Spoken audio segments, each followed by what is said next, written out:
Hey everybody, this is Brad Dyke saying hi, how you doing? This video is tonight, about the basics in do-it-yourself fixing things the right way. Now, as I told you, I wanted to do this new subsection, and in regards to how we go about doing things in specific ways and very functional capacities, we will find ourselves in a situation periodically that would require that we pick up a tool of some type, right? And what do I mean by picking up a tool when I don't know what a tool really is? Okay, so what's the psychology of you wanting to learn how to fix things? Well, one, you got to be willing. Two, you understand the right tool. Now, the first video I did and subject support video was to get you to understand, can you do this? Well, yeah, you can do it. That's the psychology. The second part, maybe not so much just yet. Let me explain. Basically, in a nutshell, if you don't know how a tool works, it's really not a great idea to take something like this and try to use it to pound a nail into a piece of wood, right? Right. Doesn't look like a hammer, does it? And also, you might have a small hammer, but you got a big giant nail. So you're sitting there trying to pound this giant nail in with very little force. Again. So this video is about knowing your basics about tools. So first things first, as a disclaimer, there are 10,000 plus tools in the world today. We're not going to cover all of that, but we are going to cover some very basic things that are used inside a house and outside the house. So we always want to start with the most simplest formats possible. And the very first thing is this. This is a standard screwdriver. It has a flathead, also referred to as a flathead. And this screwdriver is not to be confused with its brethren, the Phillips screwdriver, which, as you can see here, has a different kind of head. It has 4 slots versus 1 slot. Now, these each do a specific task only. And you want to use them in accordance because there's a giant, huge secret out there that we all need to learn when we get a tool.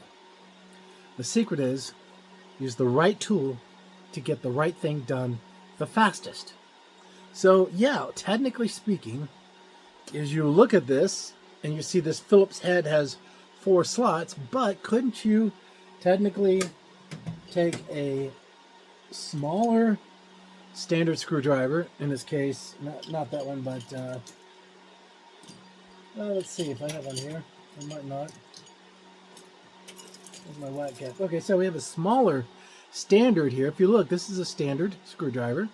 It's got the single edge, but it actually can fit within the width of a Phillips head, which means you could take this screwdriver and unscrew a Phillips screw. Not a great idea. Why? Okay, let me explain. When you put your hand around the right size handle, that's an important detail. It gives you leverage. Now, when you're dealing with a small screwdriver and a large screw, but this is supposed to unscrew, the standard screwdriver will turn it, but it will be very slow and very cumbersome, could even break the smaller screwdriver.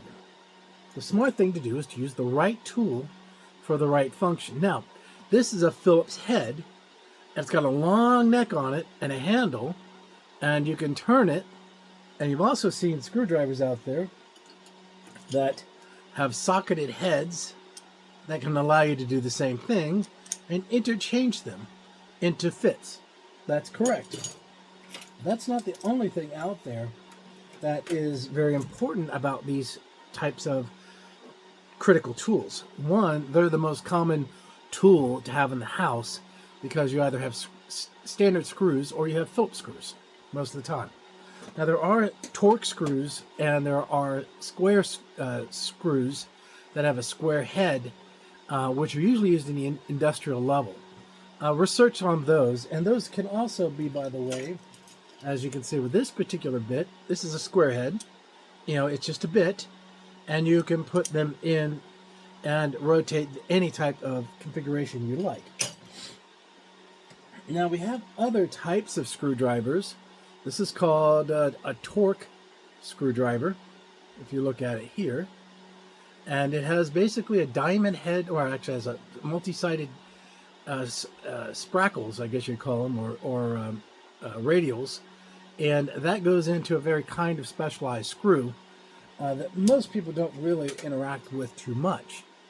Now there's also another type of standard screwdriver that is known as a probe standard. Now you see this is a standard here, and this is a standard too. It's big, isn't it? But let's look at the tool more completely. Here's the tool. This is called a pry bar. It looks like a screwdriver, but it's not. It won't work well if you try to unscrew something, but it will work very well if you want to pry something. It also has a pointed head tool on the other end for prying into small spots, like corners. So the shape of the head of a screwdriver can mean many things. The key thing is most standard screwdrivers are going to be related to like mechanical and automotive.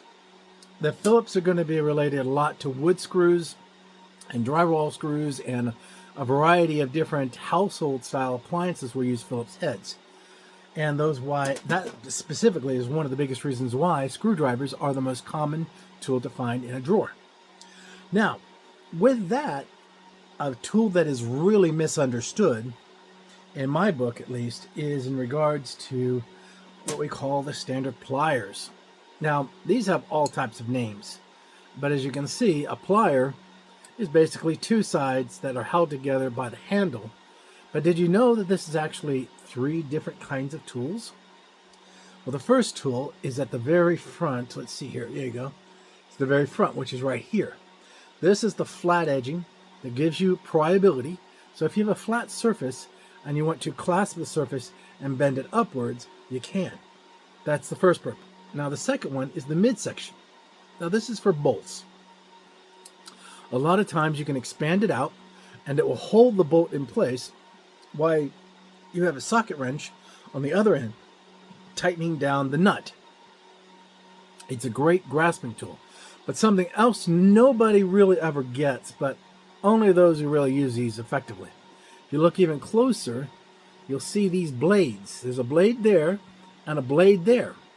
Now if I contract the wrench, that blade completely closes. So when I have something that I want to specifically cut, like for instance, a zip tie, right? This is a cutting tool. See? It cuts just like something else that you have that is also misunderstood, and that is called the wire cutter. 2 different things. This is what you would use for like bridging, strip wiring, and things like that. Chicken wire, barbed wire. This is definitely the right tool for you to use in that regard. Now, this tool usually gets used the wrong way. The reason why it gets used the wrong way is because if you're dealing with a flat surface and you're trying to pry it up and you go too far in, then you have this wiggling effect. And that's not the proper way to use this tool. So for bolts, use the middle section. For the flattening surfaces, you want to use the front section. And for cutting, you want to use the lower section. Now, this is another version of the same wrench, except it doesn't have the midsection in it, and it's designed to give you more leverage and a stronger grip with a higher tensile strength metal. This is usually used for higher grade metals, plastics, and things like that. And of course, as you can see, it has the good old trusty wire cutter. Now, the one thing about this guy is he has a much more tempered metal structure. And so this is what you want to use for electrical wiring if that's your preferred type of what we call strip, grip, and twist strategy. So when you're working on electrical stuff, this is a great tool to have. It's not the greatest tool to be using for nuts and bolts. Now, for something more final or finite, you want to use the smaller version of the same thing. As you can see here, it has the cutter, just like the other tool wrenches had, but it has strictly only a flat edge. Now, what is this used for? Well, this is used for reaching in to secure something. Now, these come in all shapes and sizes, but they all basically do the same thing. When they are working with you, they can be large, like this, or small, like this. This is used for microelectronics, small things that require small fittings. This is used for more of electrical style work, not so much for appliances, but you'll be able to reach into areas and grab things with this. And of course, it also has the wire cutter. Now, when it comes to the wire cutters, you've seen several wire cutters here, right? Well, this one is for like hanger wires, chicken wire, bob wire. This one can do electrical wiring really well. This one does low gauge wire. If you understand that, that basically means that if you have a very small gauge, like a 24 gauge wire, this is a good cutter for that, and a very good tool for picking up that small wire. This one is more around the age of a 20, 18, 14, 12 gauge. Not 12 gauge, and maybe not so much, but 14 gauge for sure. Great tool to use. Now, this tool is a true, it's also referred to as a dike pliers. This is a wire cutter, a true native wire cutter. As you can see, it has a large capacity to it. It has like a small hole at the bottom. You want to avoid that. That's not for you. That's for the clearing of the blade. Now the blade here, when you're cutting into something, many people will cut with a wire cutter like that. Not the greatest idea. You want to cut based on the middle section here in the middle, because the most leverage aspect of your fingers allows you to cut more easily. In other words, don't hurt your hand. If you put a tip on the outside like this, on the very end, it also will do it even with more leverage, but sometimes it'll go flying off. So I usually recommend people to use the middle part of the wire cutting blade. Now, since we're talking about wire cutting and different kinds of wrenches and pliers, we have what's also called the front cut. This is a trimmer cut. Basically, it is used to clean up. In this case, this size is used to clean up like plastic edges, seams, edges of wires that are exposed. You can get in there with this and just give them a click. But this is not for heavy gauge wiring. This is for something very thin, like 22, 24, 28 gauge wiring. So with that being the key factor, the other thing about wiring, which is really important, is stripping. So let me give you an example of stripping. Hang on just a second. So here we have some wiring. This is a multi-strand wire. In other words, if you look at it, you'll see that it has lots of little wires that work together to give it structure. Now we're going to cut this guy off using our wire cutters, right? Right in the middle. And we now have a clean wire that still has its rubber on it. Now, this is where this doesn't work anymore. And we want to gravitate to something like this. This is called a wire stripper, and it will cut. You can put it right in there, and it will cut it right off. Just like that. And there it is. But what this does more importantly is this little guy right here. If you can see, it's got kind of a hole there. But the hole is special because what it does basically is it will hold the wire on the rubber, but not the actual copper. So the end result is that we are able to take the rubber off. We call this a wire stripper, and we will basically pull this off. Let me go ahead and do that now. Now it has a preset value, and I'll show you that in a second. So the preset value is right here. This little knob right here. You adjust that, and as you adjust it, you notice the hole, as I move it around, changes in size. And as that's happening, you're able to cut different grades of wire with different diameters of wire. And this is the end result of using this tool. Now, this isn't the only tool out there. There's also one that can pull the wire head off. That's a more expensive one that most people don't have. It's very sophisticated. But a lot of people will have this. And what this is the same thing. It's a multi functional tool, which we're going to talk to in detail in time. But today we're going to talk just about a few things about it. But this tool usually comes with a box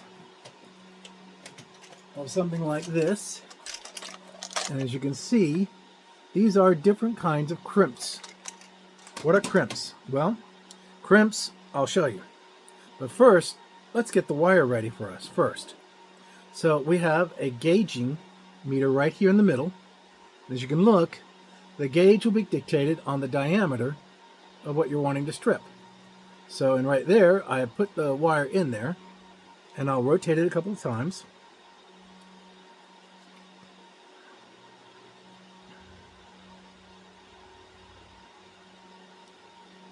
About 3-4 times. And what you're doing is you're cutting the rubber. And then you give a gentle tug, and there you go. But we're not done yet.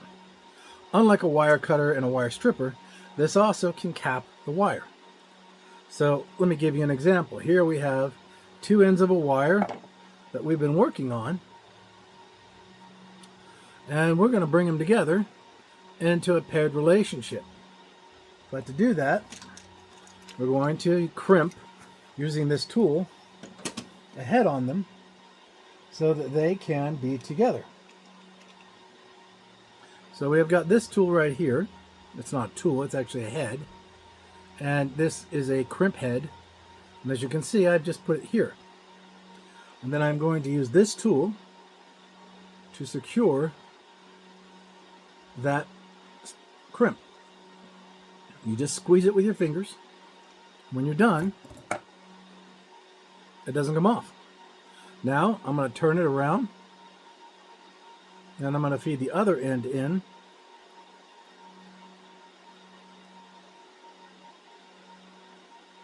As such, to create a loop, and I'm going to crunch it too. I know a lot of people get wound up because they get to crunch it with the tip. So we use the tip. You have 2 sizes. You have minimal and you have mid-side. And you can crimp these down and you secure your unit, and it is now solid. That is what this tool is used for. If you think you want to work with electronics or electrical, you need to make sure that you understand the nature of the tools. And you also need to have a small little red book. I usually have it here somewhere. I don't see it anywhere right now, but I have it usually hanging up somewhere. And you can get this at any Lowe's or Menards or Home Depot. It's a little red book about that big, and it's basically electrical code standards on how to properly wire electrical units, outlets, and so on. So with that being the case, now we're going to show you some other tools. Everything I've shown you here is basically a household tool. This is what we call a channel lock. And as you can see, I can channel it in different layers right here to grip certain types of pipes. This is a very good wrench for gas line pipes or water line pipes that are bolted together with a threaded and a bolt receiving end pipe. Not good for plumbing, for like normal plumbing in a house. You do want this, but what you're looking for is a bigger version of this. These are sold in usually 3 versions. This is the small, and then there's a bigger one, and then the biggest one is the one you would want to use for like dealing with a sink underneath the kitchen sink, because it's got an easy grip. It doesn't hurt the plastic or the metal, and it holds on well, and it will allow you to properly unthread the pipes so that you can clean the pipes out. This is an example of that. This is a mechanized version of this. So instead of adjusting the channel locks on this to get it to fit correctly with what you're trying to unthread, this guy will automatically grip on, and it locks into place.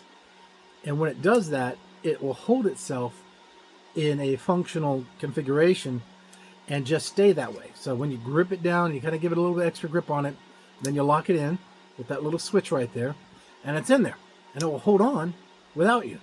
And you can just simply go like this and unthread your threading, whatever that threading may be. Now, when you have the lock enabled, it'll make a noise. Hear that noise? That's the lock being in use, and when it's engaged, it's okay to use it to store it.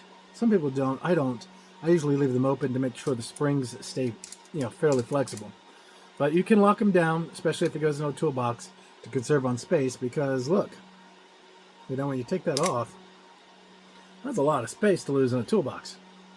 But anyways, now we talk about fancy tools. Now, when you're working with certain things, you might have what we call O-rings. O-rings are basically rings with a little slit at the back of it. It's not quite a ring, right? It's not a whole circle. It's mostly a circle, but on the ends of the two ends, there are two little holes. And that's what this guy's for. This guy goes into those holes, and you can pry apart that O-ring and take it off. Now, pipes, seals, water utensils such as water filter systems, hot water dispensers, minor water-related components might have O-rings involved. Great little tool, but this guy has one other little feature that I like. I can pop this head off and put on a different head, and that head will support automobiles. And there are other heads that support other kinds of things for O-ring removals and placements to make it really easy to take an O-ring off. Now, if you know anything about an O-ring, it's a kind of a headache. Let me show you what I mean. Okay, so an O-ring kind of looks like this, except it has circular holes for the wrench to fit into. And what basically happens is the wrench will grab and tensionize the O-ring and allow you to pry it apart without it flying. That's the problem with O-rings. Trying to put them on and take them off really leads to them traveling 15 feet away, because they're high tensile strength tension inside the O-ring, so it will fling on you if you're not careful. You have to be really careful about dealing with rubberized O-rings, which are actually just complete circles of rubber that we use for seals, or we call them washers, rubber washers. You have the typical O-ring style, which has the ability to use the clamp style, and so on and so on. They come with a lot of different names. Pardon me if I don't have them all memorized, but I always call them O-rings because I've had to take them off everywhere, and I really hate doing that. But with that being the case, now we're going to talk about on-hand tools. On-hand tools are usually abused quite a bit. What do I mean? Well, the first one I want to talk about, yep, you got it, a knife. A knife is not a screwdriver. It is not a prier. It is not a lever. It is not anything. All it can do, based on what type of knife you've got, it can only do one real thing: penetrate with a cut. That's it. Now, if it was a serrated knife, it has the ability of what we call a saw effect. Kind of like a saw, because it has a serrated edge, and the edges, the tips, are what do the cutting, not the actual metal. This is what we call a filleting knife. It is used to fillet or basically dress down fish and cut down the meat so you can have nice fillets, which you can then put into your storage for the year. Now, the key thing there with this is most people will use this for everything but its intended use, specifically a pry. So what ends up happening is the tip gets bent, damaged, smashed, or broken, and all because they didn't have the right tool on hand. Now, the second most abused tool is your Leatherman. And a Leatherman is a great thing. It's a small pouch. These are the reasons why these things are more abused than the other tools. It's because they're on your belt. See the belt clamp? Belt clamp right there. And then the Leatherman itself is a great tool. It's many tools. And each piece inside the Leatherman, may it be a file, may it be a can opener, may it be a Phillips head. Let's see, yeah, there's the Phillips head there. There's the pry. There is the can opener. There is the file and leverage, which has a standard number 3 head on it. And then on the other side, you'll have a hybrid knife. Let's see if I can get all these out. Yeah. So you have what's called a hybrid knife here. There's the serrated part right there. And let me flip it around so you can see what I mean. This is the serrated edge here, and this is the straight edge here. It's a hybrid knife. You have 2 types of standard screwdrivers. You have a pair of scissors here, which is right here. And as you can see, the head opens and closes. And this allows you to have an ability to cut, punch, can opener, unscrew Phillips number 2, and all of the standard screwdrivers, 3, 2, and 1, and a filer, and of course a plier with the wire cutter in the middle, as you can see there. Does this tool get used like it's supposed to? No. Why? Real easy. You didn't take the time to read the manual about what each part does, so you end up using it the wrong way, or you break it. The Leatherman is a great tool, but it is not a tool of strength. When you're dealing with something that requires heavy-duty metal, use the right tool. You'll get your task done faster that way. Now with that, there are also what we call special tools, like this little cute little guy here. Now this is basically a pocket knife with a hammer. It's got the pry head on the back for taking nails out. It's got the probe set for, being able to twist stuff off. Though I don't trust the strength of this metal to really be that powerful of a prying-like function. You've got the hammer strike, but it's fairly porous metal, so it's not the greatest out there. But it's still not a bad little tool. And then you have what's called the hex fitters. Now these are very common for pocket type stuff. They are trying to give you the basic socket head style bolt heads, in this case, to allow you to be able to put onto something and crank it to let that bolt be taken out. It's cumbersome. And if you're going to do it, you need to extend it correctly like this, and you're going to 1, 2, 3, and so on. Now with this tool, you also have the can opener here. You have a standard head here. You have a serrated saw here. And you've got the bottle opener here. Then you've got the straight edge knife, because you already have a serrated knife. You have a saw right here with pretty decent teeth. It's a decent little saw. When the saw bites you when you touch it, you know it's a decent saw. And then here you have a Phillips head. And again, it's a small head for doing some small work. Most people make the mistake of taking a small Phillips head and putting it into a bigger screw and trying to get it to unscrew that screw, and it really is a pain in the butt. And eventually it will damage the screw, so you strip it to the point where you have to use something else to remove it completely. Which leads us to what that tool would be. Let me introduce you to what we call vice grips. Now these come in all sizes and shapes. This one is for long neck reach. Very kin to the pliers, as you can see. But unlike a pliers, it has a very special feature. It's called a pressure screw. So when you lock it into place, it actually will put pressure, heavy pressure, against the object. Let's say you stripped a screw, right? A wood screw. And what happens is you're going to use something like this, or its bigger cousin, to grab the side of the screw that you can grab, but it will be tightly fitted by making it, and I'll show you how it works. Let me give you an example. Let me give it right. Yeah, that's good. So if I lock this head in now, first I'll have it open. So it's open. In other words, it doesn't lock at all. It's just wide open. Then I'm going to open it down, and I'm going to tighten that screw down to the place where I want it to give me resistance. So as I put a little bit more resistance on it, watch this. Okay, now it's locked. Before it would just open up. Now I want to do it even more. So I'll turn it a little bit more, and see? Now it's got 5 pounds of pressure on this, but I'm not doing anything with it. It's just nice and tight. If I hit the release button, see how much pressure is there? It's a great tool.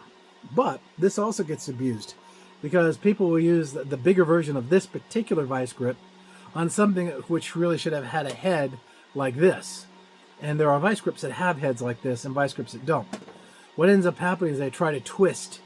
That's right. I mean, it goes like this, but somebody's going like this. And they're trying to use these dowels as a kind of like a turning mechanism, like a wrench, to turn like this. And that's not good. The end result is you bend the head. And this one's been bent a little bit. So if you look at it, let me see if I can get you. Yeah, if you look at it, it's slightly off so you can see the edge of the other piece, because this one has already been done that way, probably by my sons. But when you're done with it, you just loosen it up, keep it like that so it's not under pressure when you're not using it. So the goal here was to get you comfortable with the household tools. So I'm going to show you another household tool that's very important. Hang on just a minute. Okay, so the next thing I'm going to show you are some simple devices which you can use in regards to your electrical in a house. Now you have to understand that electrical is dangerous. So remember that book I was talking about? That book, and I'll show you what that book looks like here in a minute. This book is excellent. It tells you the safety guidelines and when dealing with electrical and how to protect yourself effectively when using both tools, the tools of the screwdriver and the pliers, when dealing with electrical work. Now, electrical work comes in different ways. Let me see if I can find that book for you real quick. Hang on a minute. Okay, unfortunately, my red book has been snarfed by one of my sons, I suspect. But with that, there are other books I have that do the same thing. And this is one of them right here.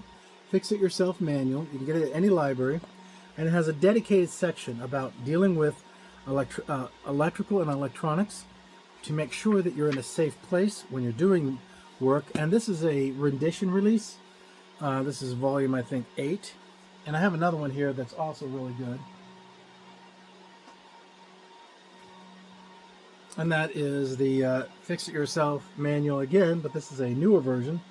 And it really does talk to household appliances. Great little thing. Helps you kind of break things down so that you can work with them and see if you can fix them. It could be as simple as you just basically cleaning a head on a CD-ROM player so you can get your DVD player to work again, and so on and so on. But the key thing is get yourself some literature on electronics before you touch anything on electronic or electrical base. With that, we're going to start off first with our most common tool, the ohms meter. And basically the ohms meter for a household really only works in the AC range. So you want to change your meter to match the nature of your AC current.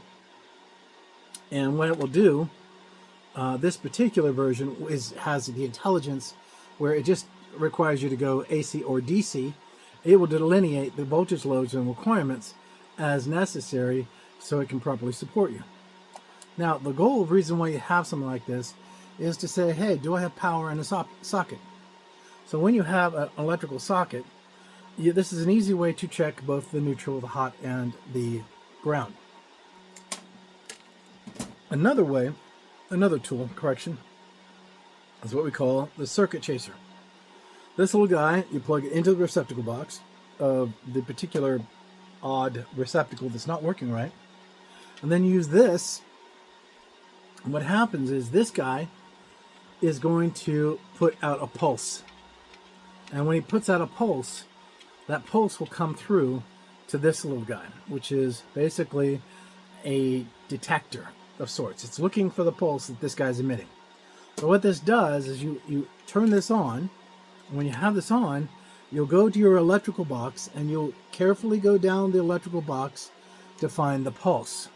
Now this requires voltage. There are other versions of these testers that can transmit through wire without voltage. Be very careful when you're taking the panel board off of a circuit breaker box that's live, and you have to have it live to find which circuit is the breaker that is the one you think might be having a problem. Now this tool is used for finding problems with circuit breakers.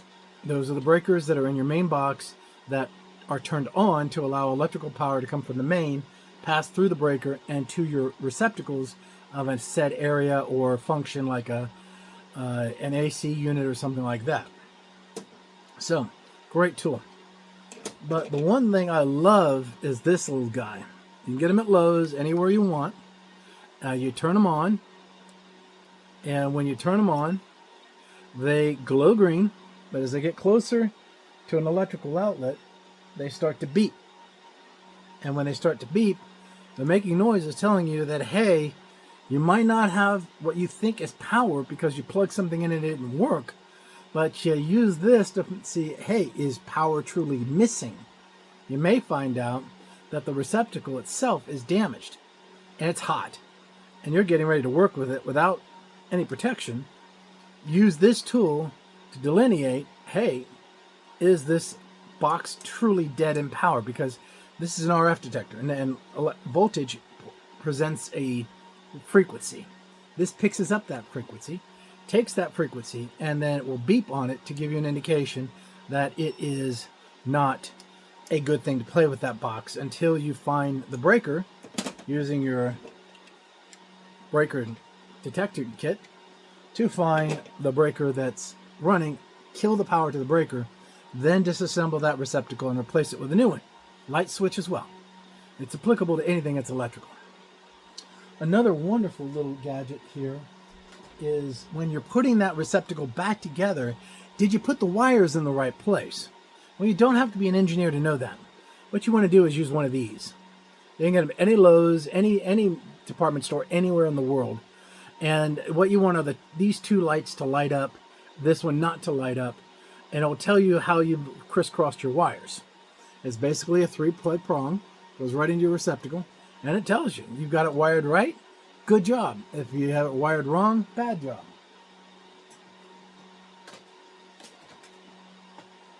So that leads us to something else that's very important and a very serious mistake that can happen sometimes, and it's in regards to electrical tape. Okay, so we've all seen these big, long things, and inside them, when you open them up, you have like 6 or 7 of these electrical spools of tape. Now, let me clarify something. This is not really good to use to secure rubber around an electrical wire.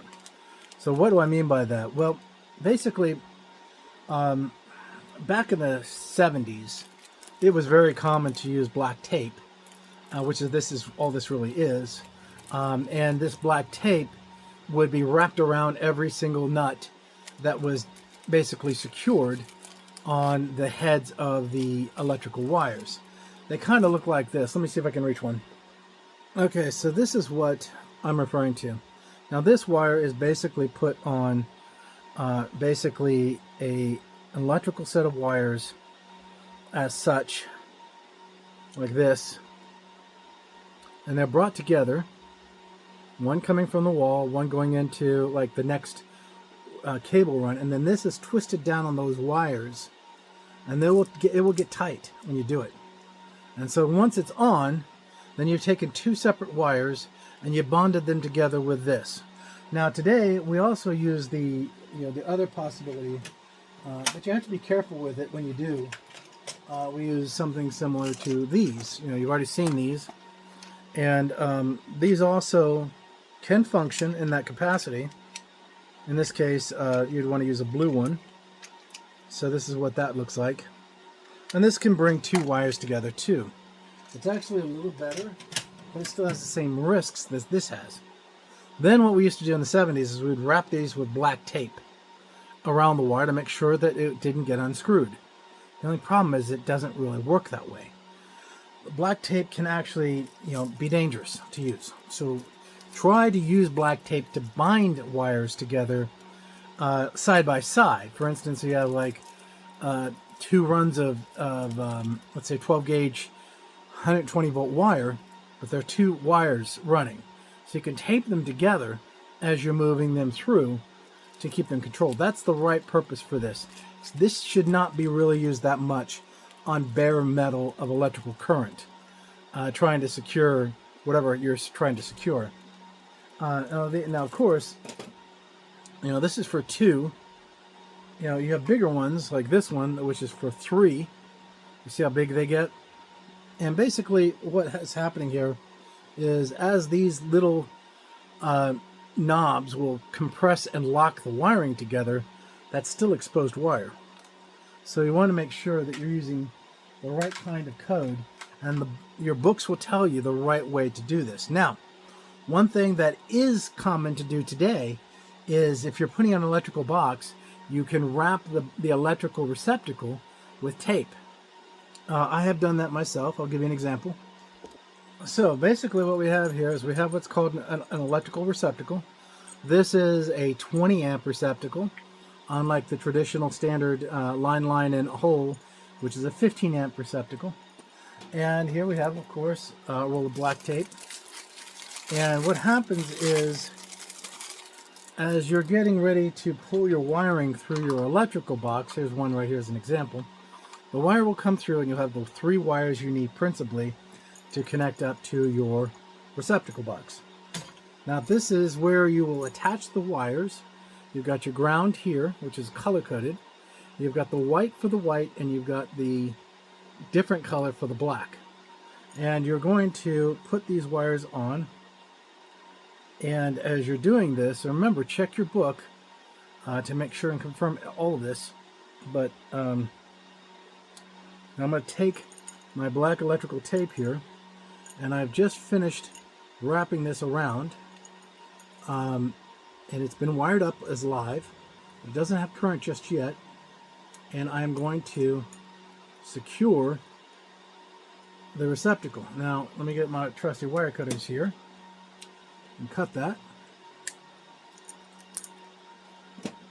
And so, but as you can see here, the moisture risk can be litigated by using this as a membrane of sorts to keep the metal from making contact in a bad way. Now, with that then the case, then you just push your units in, and you take your standard screwdriver and you lock your unit in. Once that's done, then you can put your faceplate on it as such, and before you know it, you've got yourself a fully installed receptacle. But that's an example of a good use for black tape. There is always the risk of the industry changing their guidelines. As you heard me say earlier, what was approved in the 70s is no longer done today. The key reason why it's not done today is because there have been probably electrical fires, shortings, or even electrocutions because of that. So with that being said, let's get clarification pretty much what it is. These are the things that which you want to make sure you're aware of. Always defer to your book. Back to Basics is another great book for do-it-yourself and fix-it-yourself kind of people. You can find that out there. I would look it up first in the library just to check it out, see if you like. If you really like it, buy it, get a copy of it, put it in your house. It's great as a reference for everything from medicinal herbs to electrical tools to odd tools like yard tools and so on. We're not going to cover that kind of stuff. But with that being said, the last tool I want to talk to you about is kind of a specialized tool in regards to, and even the most common broken or you got to fix it tool in your group. Now don't look at this in a bad way, because I'm going to show you how to turn things you throw away. Scissors, great example. Hang on just a second and I'll show you. Okay, so we're going to talk about disposable scissors. Moms, this is your big thing. Now, what do I mean by that? Well, every mom secretly hides a pair of these somewhere in their house. Why? Because these are only to cut hair or related to organic materials. not paper. Now, mom will buy you $2 pairs of scissors like this, flimsy. It works. And if you close it over time, and you start to hear noises, there's a problem, right? But for those who are classical in nature, and you're more practical, you have one of these. And this is a real pair of scissors.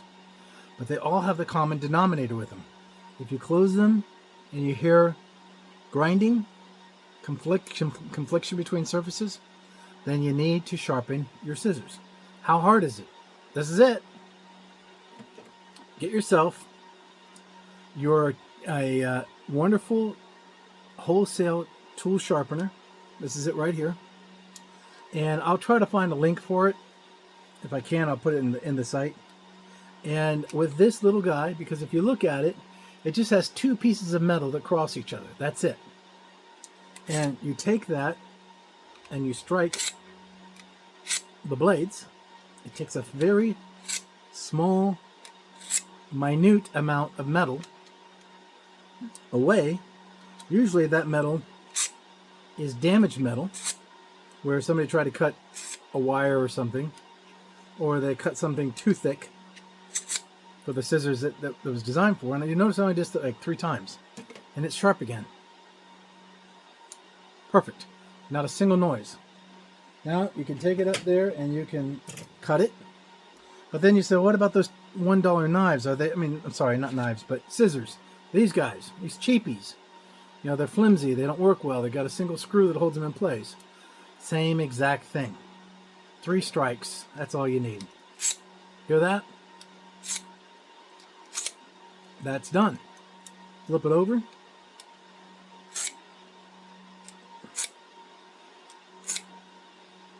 Done. There's a little bit of friction. You can even smell the metal when it's doing this. And then you close the scissors.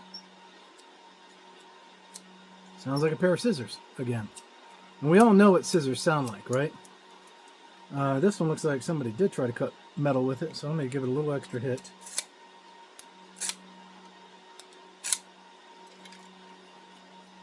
Good. That's good. So this is just a cheap pair of scissors. No. Now let's talk about the hidden scissors. These guys are fine, and their tips are very close knitted, and they cross each other very effectively. And you'll actually be able to just maybe do it once or twice. But as soon as you do that, they're sharp again.